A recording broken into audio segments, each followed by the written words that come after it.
Assalamualaikum warahmatullahi wabarakatuh. Perkenalkan, nama saya Letminal Nur dengan NIM F1E120021. Sini saya akan menerangkan tentang sistem pendukung keputusan pemilihan duta wisata pada Dinas Pariwisata Kabupaten Gayo, US, menggunakan metode AHP dan TOPSIS oleh Fatima. Ini apanya, dokumen aslinya. Sini saya akan menjelaskan permasalahannya. Dalam pemilihan duta wisata pada Dinas Pariwisata Kabupaten Gayo US, proses pengambilan keputusan pemilihan saat ini belum mampu menghasilkan keputusan yang dianggap efisien dan efektif, sehingga membutuhkan waktu yang lama dalam proses seleksi pemilihan duta wisata. Kriteria dan alternatifnya.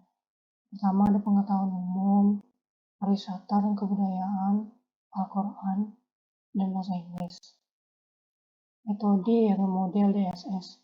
Pada penelitian ini menggunakan metode AHP dan TOPSIS untuk membuat sebuah sistem penilaian dalam proses penyeleksian berdasarkan kriteria yang sudah ditentukan.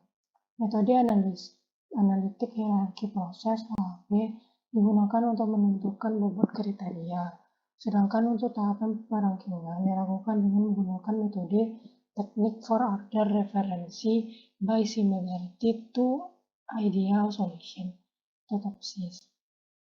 Penentuan bobot kriteria dilakukan menggunakan metode analitik hierarki proses atau AHP dengan cara sebagai berikut. Yang pertama, membuat matriks perbandingan pasangan.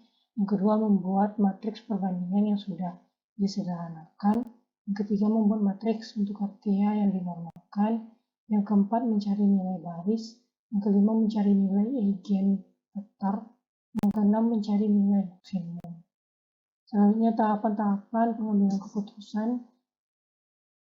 yang disertai dengan contoh kasus. Tahapan pertama, ada pertahapan pemahaman atau intelligence phase. Tahapan ini merupakan awal dari proses pengambilan keputusan, di mana pengambilan keputusan harus memahami secara menyeluruh mengenai masalah yang dihadapi dan kebutuhan informasi yang dibutuhkan. Tahapan pemahaman pada artikel ini diimplementasikan pada proses pengumpulan data dan analisa sistem. Kedua adalah tahapan perancangan atau design phase. Pada tahap ini, pengambilan keputusan merancang alternatif keputusan berdasarkan data yang telah dikumpulkan pada tahap sebelumnya. Setelah data dikumpulkan dan dianalisa, dilanjutkan dengan perancangan sistem. Yang ketiga, ada tahap pemilihan. Ada choice phase. Pada tahap ini, pengambil keputusan akan memilih alternatif keputusan yang paling sesuai berdasarkan kriteria yang telah ditentukan. Tahap ini ada pada waktu pengundian dengan memberikan value pada kriteria dan alternatif yang akan digunakan dalam sistem. Dan yang terakhir, ada tahap implementasi atau implementation phase. Pada tahap ini, alternatif keputusan yang dipilih akan diimplementasikan dengan melakukan tindakan yang telah direncanakan pada tahap perancangan, merupakan metode penyajian hasil dari perancangan sistem yang telah dibangun. Selanjutnya ada jenis keputusan. Yang pertama ada keputusan terprogram.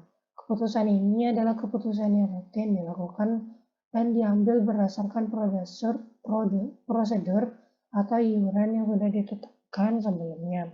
Keputusan ini seringkali dilakukan untuk menyelesaikan masalah yang sifatnya berulang-ulang.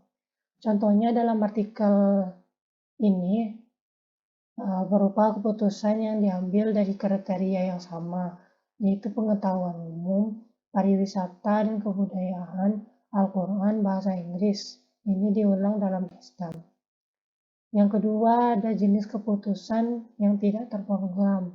Keputusan ini adalah keputusan yang diambil untuk menyelesaikan masalah yang belum pernah dihadapi sebelumnya. Keputusan ini dilakukan dengan cara mengevaluasi berbagai alternatif yang tersedia dan memilih yang terbaik sesuai dengan situasi yang dihadapi. Contohnya dalam artikel ini, yaitu siapa yang menjadi duta tidak dapat diprediksi sebelumnya. Walaupun seseorang sudah pernah menang, dia masih belum pasti akan menang lagi. Baiklah, itu saja yang dapat saya sampaikan. Lebih dan kurangnya saya mohon maaf, saya akhiri. Assalamualaikum warahmatullahi wabarakatuh.